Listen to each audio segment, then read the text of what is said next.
ఎప్పుడైనా ఒక సరోవరాన్ని చూసారా? దానిలోని జలం శాంతంగా స్థిరంగా ఉంటుంది. ఆ సరోవరం అడుగున ఏముందో మీరు స్పష్టంగా చూడగలుగుతారు.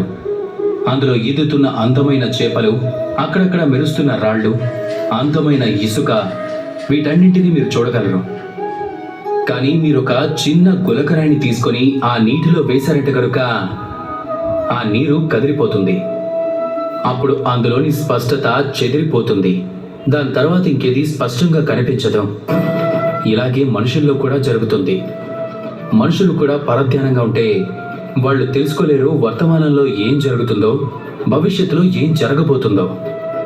కానీ అదే మనిషి శాంతంగా ఉంటే, స్థిరంగా ఉంటే గనుక, సానుకూల దృక్పథంతో ఉంటే అతను ఖచ్చితంగా తెలుసుకోగలడు వర్తమానంలో ఏం చెయ్యాలో, భవిష్యత్తులో ఏం చెయ్యాలో అన్నది.